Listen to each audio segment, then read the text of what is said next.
यो भिडियो चाहिँ सबै मोमो लभरहरूको लागि है त साथीहरू। त्यहाँ हेर्नुस् न, मेरो मम्मी पनि यति मोमो लभर हुनुहुन्छ नि, कस्तो गम गम खाइरहनु भएको छ मिठो मानेर।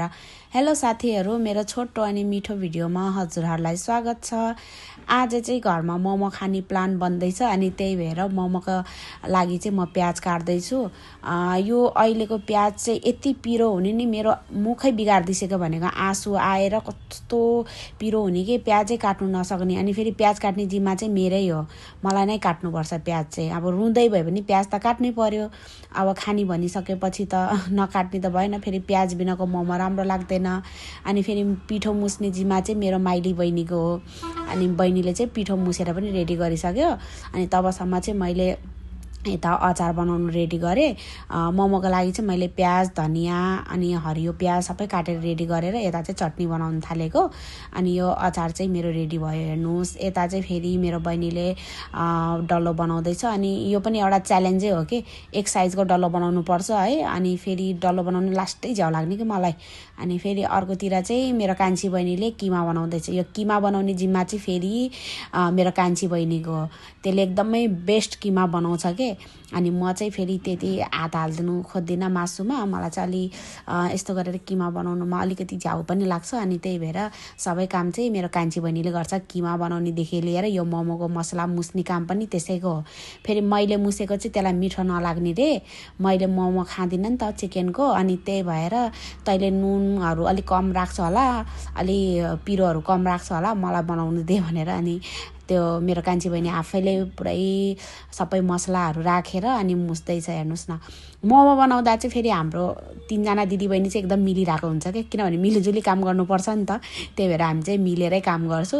जतिसुकै झगडा परे पनि, लडाइँ परे पनि मम्मीले आज मोमो खानुपर्छ, मोमो बना है भनेपछि चाहिँ तिनैजनाको आफ्नो आफ्नो काम छुट्टिसकेको हुन्छ कि। माइली बहिनीले पिठो मुस्ने, कान्छी बहिनीले किमा बनाउने, मोमोको मसला बनाउने, अनि म चाहिँ प्याज काट्ने, सुप अचार बनाउने काम चाहिँ मेरो हुन्छ। अनि यता चाहिँ अब म बेल्दैछु पिठो। अनि म एक्लैले फेरि बनायो भन्नु होला, त्यस्तो नसोच्नु है। यो चाहिँ हामी सबैजनाले मिलेर बनाउँछु। मोमो त एक्लै बनाउनुलाई त अलिकति गाह्रो पनि हुन्छ नि त। त्यही भएर अनि हामी तिनजना दिदीबहिनी चाहिँ एकदमै मिलिजुली काम गरेर कसैले बेल्ने, कसैले मोमो बनाउने, कहिले बटार्ने, होइन, यस्तो मिलेर काम गर्छु। अनि मैले चाहिँ यस्तो लामो लामो डिजाइनले बनाइरहेको छु, हेर्नुहोस् कस्तो भयो। कमेन्ट गर्नु होला सबैजनाले, मेरो भिडियोमा लाइक गर्नु होला, अनि मलाई फलो पनि गर्नु होला है साथीहरू।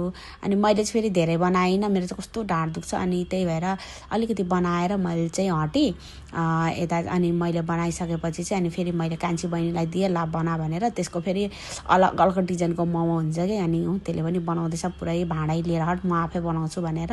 अनि उसलाई चाहिँ फेरि डिजाइनको सेप बनाउनु पर्छ, अलग अलग सेप खानुपर्छ के। अनि बनाएर पुरै अलग अलग डिजाइनको 3-4 थरीको डिजाइन बनाएर मोमो चाहिँ बसाल्नु राखिदिएँ पानी उम्लेर। अनि यता चाहिँ अब पाकेर पनि रेडी भयो, हेर्नुहोस् कस्तो लाग्दैछ भन्नु होला। यो गोलो गोलो चाहिँ मैले बनाएको हो फेरि। अनि यता चाहिँ मोमो पनि पाक्दैछ, फेरि बनाउँदैछु। एकैचोटि त पाक्दैन, अनि अलिअलि गरेर पकाउनु पर्छ। अनि सबै पाकेर रेडी भयो। अब यता फेरि भाग लाउने जिम्मा चाहिँ मेरो मम्मीको, सबैजनालाई, बच्चालाई, बहिनीहरूलाई पस्किँदै दिइरहनु भएको छ उहाँ आफैले, मम्मी आफैले। फेरि सबैजना एकदमै मिठो मानेर खान्छ नि त। अनि एउटा दुइटाले पुग्दैन, घरमा बनाएपछि त 1 प्लेट हाफ प्लेटले पुग्दैन, टन्नै चाहिन्छ मोमो त। कति मिठो मानेर खानुहुन्छ नि सबैजनाले, फेभरेट भन्छ। अनि यसको त मोमो र अनि टमाटर केचप दिनुपर्छ, यति मिठो मानेर खान्छ। अनि मेरो मम्मी त झन् फेरि फोडेर खाएको मन पर्दैन रे मेरो मम्मीलाई। अनि त्यही भएर डल्लै खानुहुन्छ, फोडेर खायो भने मजा आउँदैन रे भन्छ। हो कि होइन साथीहरू, अलिकति कमेन्ट गरेर भन्नु होला। तपाईँहरूले मोमो खाँदाखेरि कसरी डल्लै खानुहुन्छ कि आधा आधा फोडेर खानुहुन्छ, प्लिज कमेन्ट गरेर चाहिँ भन्नु है।